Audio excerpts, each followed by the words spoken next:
What's up, everybody? Welcome to the Shonen Speakeasy. It's your boy LQ, and we are back with another episode of Today on the Internet.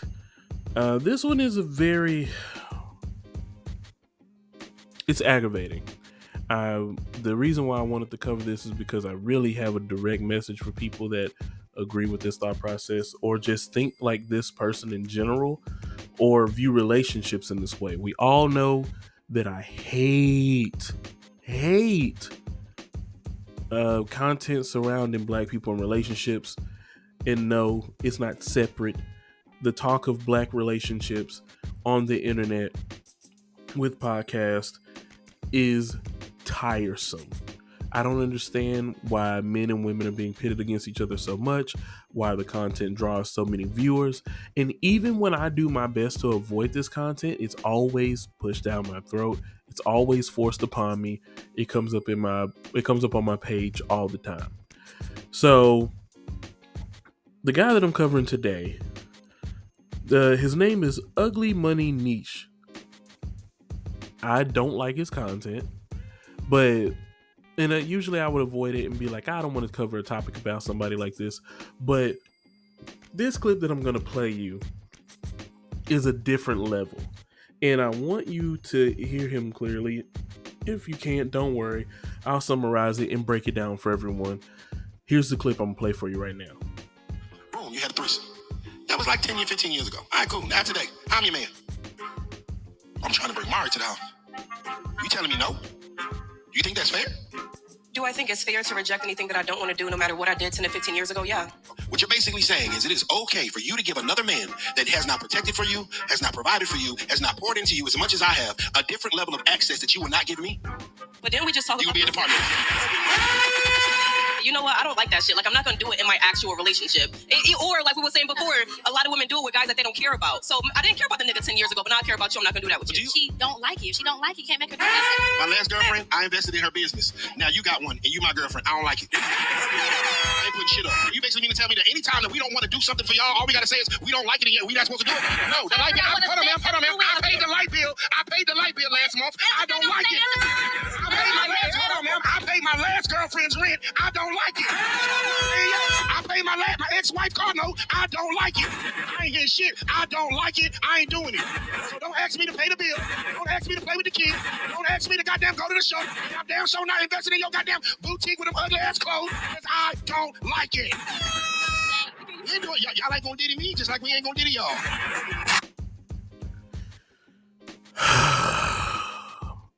First of all, somebody take away this dude's soundboard. It really pisses me off how many sounds he will play. It just doesn't matter. The soundboard is annoying. His voice is annoying. These topics are tiring and they're overdone. It is so tiresome to talk about this shit all the time. Dang it, I cuss now. I gotta put explicit on here. But I don't understand how people don't understand consent. Like, this is if you have a friend or family member that thinks like this, you have a problem in your friend or your circle. Like, I did to summarize this for the people that may have not heard this correctly. He's saying that a woman that had a threesome 10 to 15 years ago is now dating him, and he feels that he is owed a threesome as well because he is now providing and protecting for this person, and that if she does not want to provide that for him, then he doesn't owe her anything either. He shouldn't help with bills. He shouldn't watch the kids. He shouldn't be obligated to do any type of duties if he can't have this threesome with another woman because you did it 10 to 15 years ago. And what really burns me to the core are the comments that are agreeing with this person. There is an overwhelming amount of people that think that his logic is okay. You can't force something on someone, especially when it comes to their bodies, especially when it comes to their comfort, to just do things that you want them to do because that's what you like.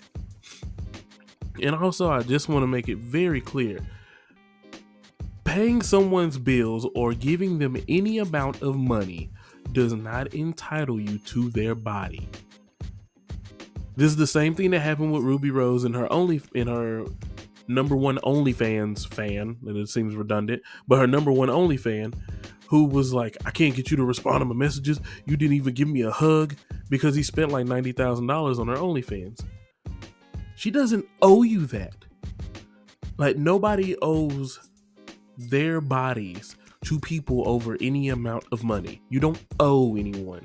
If you can't come to an agreement, if consent is not given, then you don't have anything going for you. And the audacity to say, well, don't ask me to play with the kids, don't ask me to to take the trash out, or invest in your boutique with the ugly clothes, blah blah blah. It's like, what, all over a threesome? This is a huge sign of immaturity and a lack of self-control, or even an attempt to understand the woman that you're with. And this could go either way as well. If a man had a threesome with two women and the woman was like, I want to bring another woman or man into the bedroom, and the man said, I am uncomfortable with that, I don't want to do it, that's a part of my past, it's not what I do now, he's also not owed.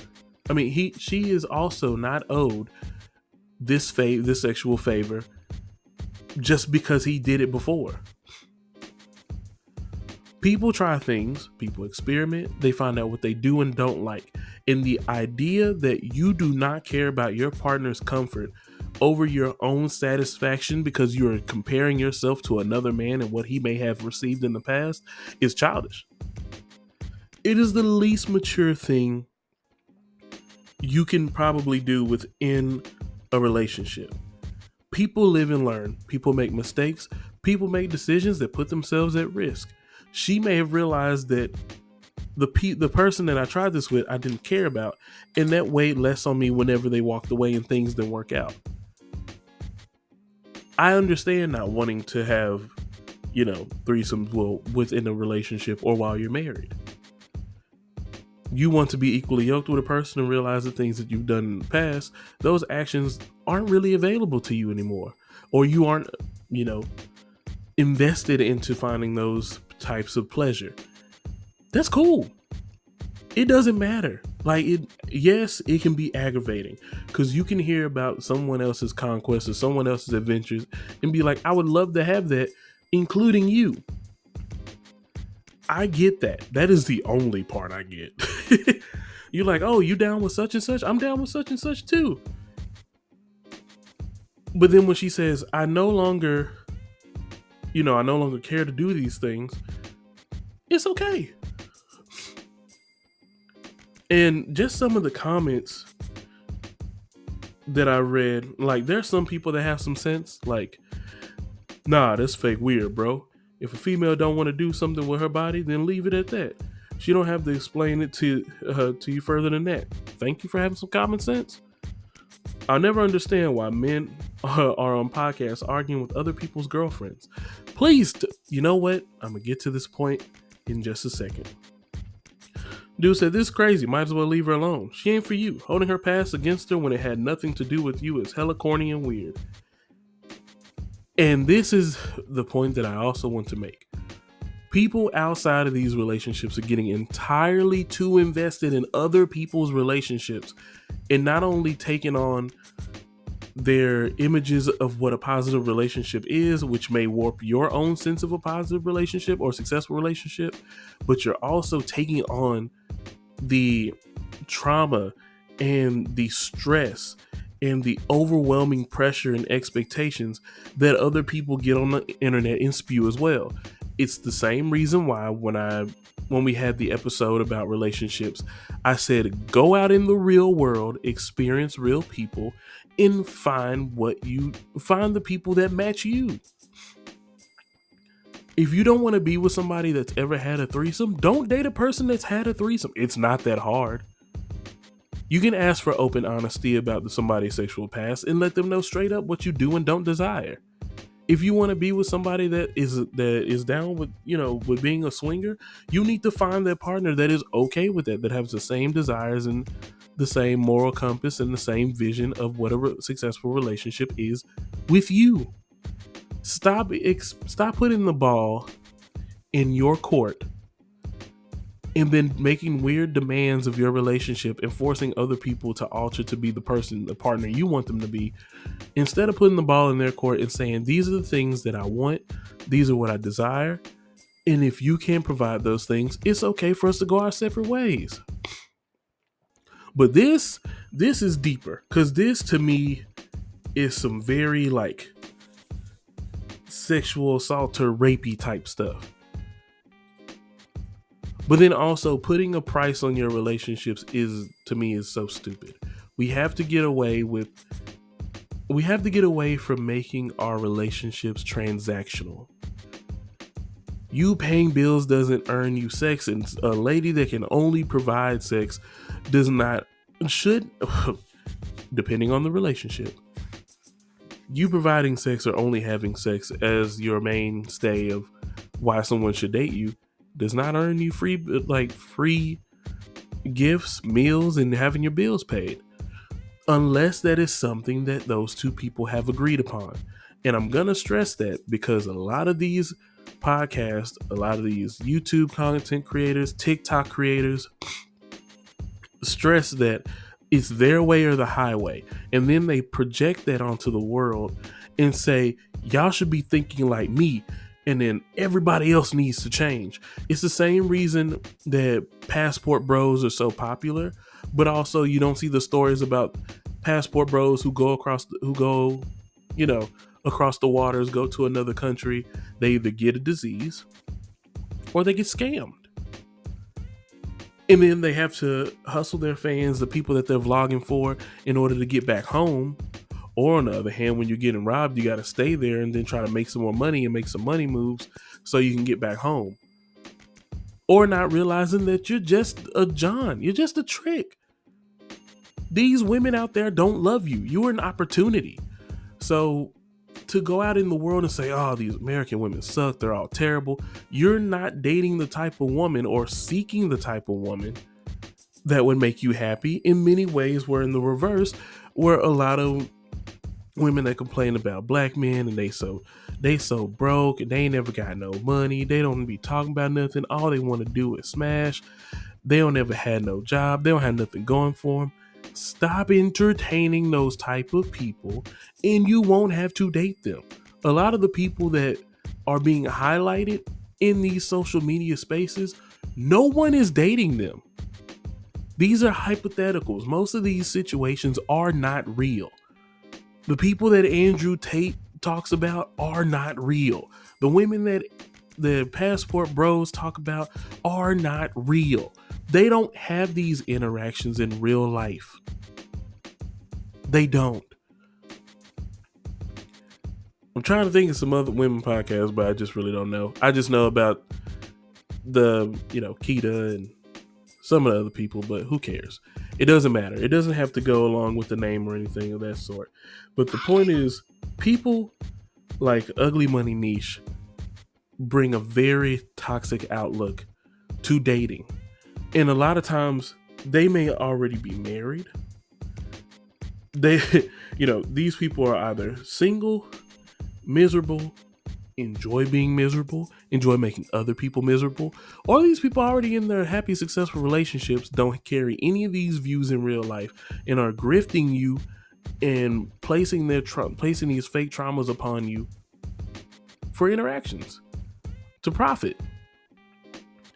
So whenever it does get to people like this and they want to put these clips up and talk bad about women, and they get these very niche women that come in, especially like with Fresh and Fit and the whatever podcast, they bring in very specific women. They bring in women who already have a polar opposite view of dating than them, but also aren't prepared to talk about the aspects of dating that these hosts want to bring up. They hold everything against these people. They make it seem like the way that these women think is the way that all women in the world think, and it begins to brainwash and condition the men who have not had a real interaction with a woman since the pandemic, who have not been laid before or haven't been laid in years because the last relationship, the guy got his heart broken, or, you know, she left him for someone else.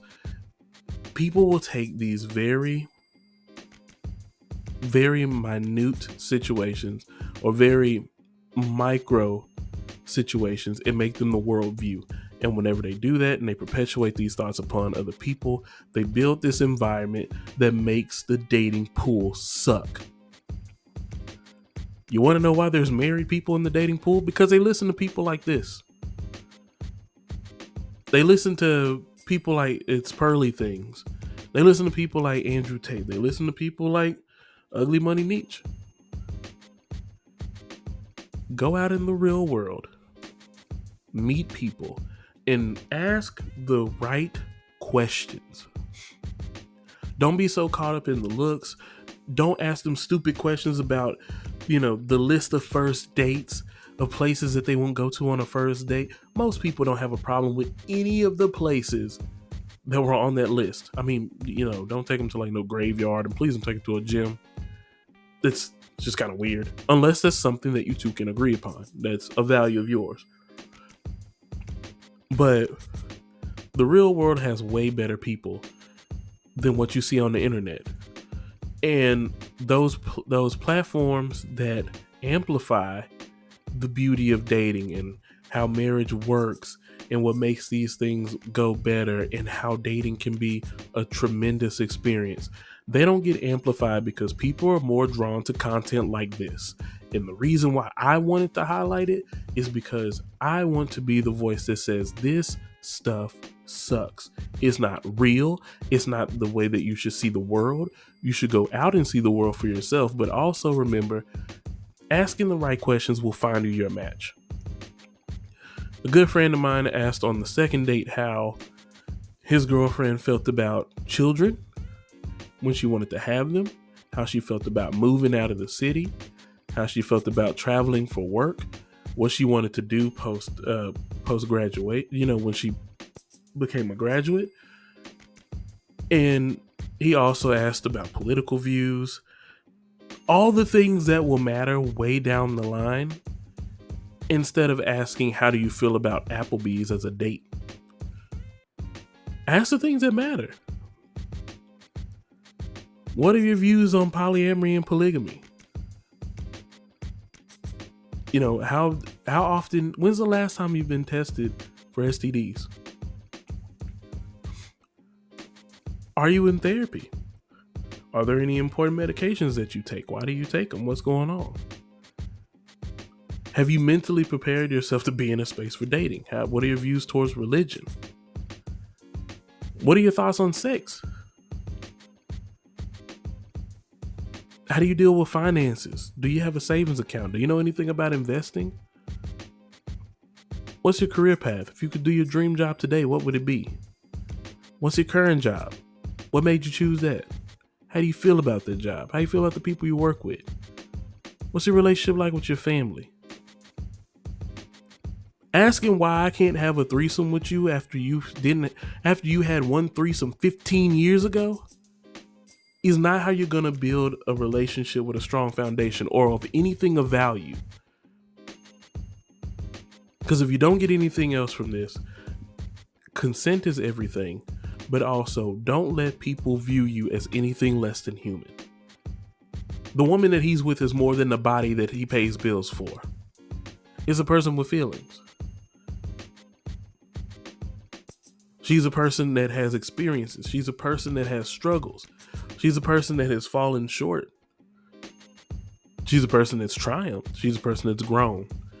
And whenever you don't put those type of things into perspective and have a baseline respect for humans, that's the type of thought process you get into. So, Ugly Money Nietzsche, Andrew Tate, who's that other guy? Fugazi podcast, Chis Hazed. Screw all of you. I really hope that your platforms crumble after a short time period, and I hope that Black people are able to get themselves together and understand that the outlook that we have on dating is taken from people in places like them, and taken from places like Justin LA Boy, and hell, DJ Academics, and the Shade Room, Spiritual World, or Spiritual Word. I don't remember which one it is because I have it blocked already. But don't let these people plague how you see the world. Go out and experience the world for yourself, and the things that you want to experience will be there for you. But remember to ask the right questions and put yourself in the right spaces.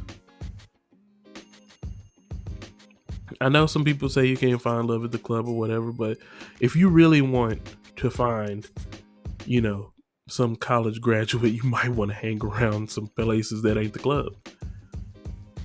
If you don't like girls that, that have OnlyFans and take off clothes for money, you might not want to search for love at the strip club.